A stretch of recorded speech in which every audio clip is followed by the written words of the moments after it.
سلام رفقا، امیدوارم حالتون خوب باشه. امروز آمدم ساخت انیمیشن با گوشی رو یادتون بدم. ببینید، نرم افزاری که می‌خوایم باهاش انیمیشن بسازیم نرم افزار فلیپا کلیپ هست. نرم افزار محبوبیه برای انیمیشن سازی تو موبایل. تکنیکی هم که باهاش میتونید انیمیشن بسازین فریم به فریم. خب وقتی وارد برنامه شدین با همچین محیطی روبرو میشین. اد پروژه رو میزنیم، اسم پروژه رو انتخاب میکنیم، مثلا حالا فرقی نداره. میتونیم کیفیتش رو انتخاب کنیم، مثلا می‌ذاریم رو 1080 و اینجا انتخاب کنیم که چند FPS باشه، یعنی توی هر چند فریم بشه یک ثانیه. پیش‌فرض 12 فریمش میشه یک ثانیه. اگر آماتور هستین تازه میخواین شروع کنین گزینه خوبیه، کم کم ببرینش بالاتر. هرچی بالاتر باشه این عدد طبیعتاً بیشتر طول میکشه، اما خب نرم و روان‌تر هم میشه. از اینجا میتونیم یک بک‌گراند انتخاب کنیم برای کارمون. این زمینه رو انتخاب میکنم و تایید میکنم. تنظیماتش که درسته، حالا وارد محیط برنامه میشه. چیز خاصی نداره برنامهش. یه قلم داره برای طراحی، میتونیم اینجا تغییر بدیم سایزشو، یا اینجا براش‌های مختلفی داره میتونیم انتخاب کنیم. از اینجا میتونیم رنگ انتخاب کنیم برای کارتون و اینجا هم که حالت خطکش ماننده.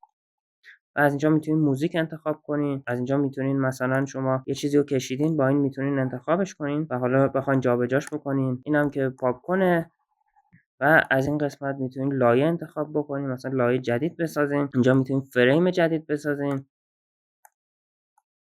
اینجا میتونین کپی کنین، اینجا میتونین پیست کنین. باز از اینجا هم یه سری گزینه‌ها داره، مثلا این فعال باشه همیشه. اینجا میتونین گرید بذارین، یعنی جدول بندی کنین و اینجا میتونین عکس اضافه کنین، ویدیو اضافه کنین. تکنیک فریم به فریم نیازمند اینه که شما ثبت داشته باشین و طراحیتون قوی باشه، یعنی واقعا طراحیتون باید خوب باشه. خب من اینجا براتون یک نمونه انیمیشن میسازم تا متوجه سبک فریم به فریم بشین. چند تا فریم اینجا درست میکنم. ما مشخص کردیم هر 8 تصویر ما بشه یک ثانیه، یعنی 8 فریم. هر کدوم از اینا یک فریم دیگه. خب به عنوان مثال من الان اینجا یه بدن، مثلا بدن ساده طراحی میکنم و یه پا یکم اینجا خم بشه.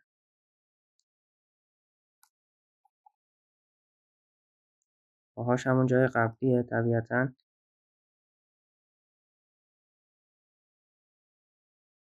موقعی که میخواد بپره مثلا باید پاهاش هم خم بشه، زانوهاش خم بشه دیگه موقع پرش.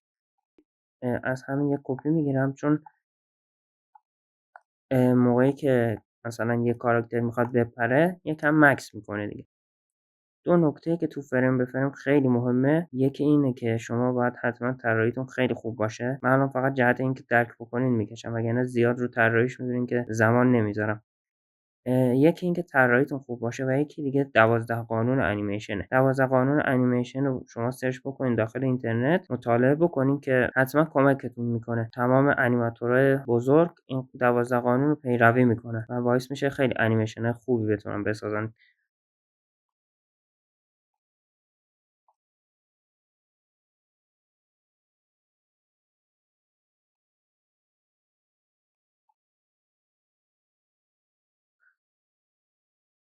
تو تکنیک فریم به فریم نرم افزار اصلا مهم نیست، مهم مهارت شماه. مثلا انیمیشن خیلی قدیمی و میامدن با تکنیک فریم به فریم تو کاغذ میساختن، یعنی نرم افزار خاصی نبوده براش. پس اینجاست که مثلا متوجه میشین مهارت مهمه تو این تکنیک و واقعا یکی از قوی ترین تکنیک های انیمیشن سازیه، اما به شرط همین رعایت قوانین و اینا.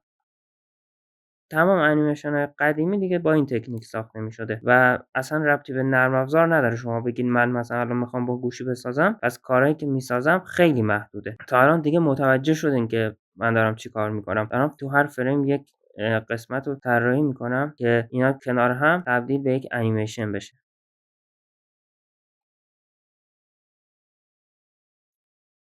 که البته کشیدن یک فریم حرفه‌ای، مثلا یک آدم داره یه حرکتی انجام میده، یه کاری انجام میده، واقعا زمان برم هست. ولی کسی که واقعا به انیمیشن علاقه داشته باشه، مثلا شما که الان دارین این ویدیو رو میبینین علاقه دارین به انیمیشن، برای همین قطعا این سختی رو به جون میخرین دیگه. فقط باید تمرین بکنید. اگه تمرین کنین قطعا دستتون میاد. آخر ویدیو یه نرم افزار بهتون معرفی میکنم، اونم نصب کنین. خوبی که داره اینه که مدل‌های آموزشی گذاشته، یعنی گذاشته شما از روشون میکشین و دستتون میاد، خیلی کمکتون میکنه. من اسم برنامه و عکسشم آخر میذارم رو صفحه که شما ببینین، خیلی بهتون کمک میکنه. اونا برنامه خوبیه، چند تا طرح آماده داره، شما از روش میکشین تا دستتون بیاد. الان اینجا من اینو صاف میکنم کم کم تا این دیگه بخواد مثلا بشه. و دوباره اینجا چون میخوام مکسش بدم میام کپی میکنم فریما رو، یا اینجور وقتا باید خیلی نزدیک هم بکشیم فریما رو. و دیگه شروع میکنه به فرود.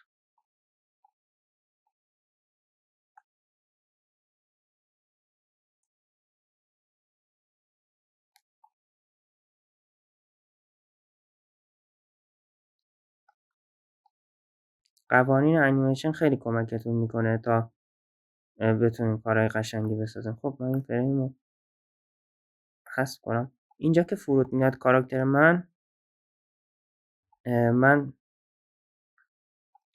چند تا کپی ازش میگیرم، مثلا 1 2 3. خب میام اینجا چون میخوام رد فرودش هم نشون بدم. مثلا اینجا که میاد زمین میام براش یه حرکت حالت موج یا باد ایجاد میکنم که خیلی کمک میکنه برای جذابیت کارمون. البته میگم من زمان زیادی روی این کار نذاشتم، دیدین که به چند دقیقه درستش کردم که فقط بتونیم محتوای آموزش رو درک بکنیم. خب الان ببینیم کارمون چی شد. خب ببینید این الان یه نمونه انیمیشن که البته خیلی چیزا باید توش رعایت میشد، ولی خب من جهت آموزش ساختم.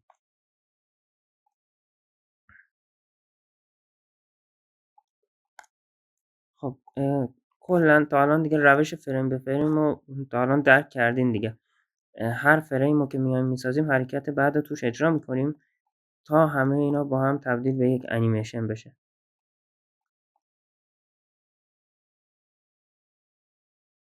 و این رد ضربه هم که گذاشتیم خیلی به قشنگی کار کمک کرد. خب دیگه نرم افزار کلا همینه، شما تمرین بکنید خیلی بهتر دستتون میاد، خیلی نرمتر میتونین درست بکنید و حرکات قشنگی رو میتونین بسازین و حتی میتونین انیمیشن های کامل چند دقیقه‌ای بسازین. اما باید زمان بذارید دیگه. وقتی کارمون تموم شد 3 نقطه رو میزنیم، میک ویدیو رو میزنیم، اسم مثلا انتخاب میکنیم. اینجا این واترمارکشه که حالا لوگوی برنامه باشه تو کار و میک رو میزنیم و ثبت میکنیم که انیمیشنمون رو بسازه. حتی میتونید با این نرم افزار تمرین کنید، یاد بگیرید تا بتونید برای یوتیوب و اینستا محتوا تولید بکنید. اون برنامه‌ای که بهتون گفتم همینجا براتون میذارم، اونم دانلود کنید باهاش تمرین بکنید. مثل همینه، فقط اون قابلیت‌های تمرین کردن هم داره. هر دوش با هم به کارتون میاد. تمرین بکنید قطعا میتونید کارهای خفنی بسازید. من اینجا کانال تلگرامم هم براتون میذارم. کاری ساختین، تمرینی کردین، سوالی داشتین، هر چی اونجا بهم پیام بدین. هم اگر سوالی داشتین هم تمرینی کردین برام بفرستین، خوشحال میشم. اونجا تو کانالم آیدیم هم هست، اونجا میتونید پیام بدین بهم. خب امیدوارم که از این ویدیو لذت برده باشین، امیدوارم به کارتون بیاد. تا ویدیو بعدی، خدا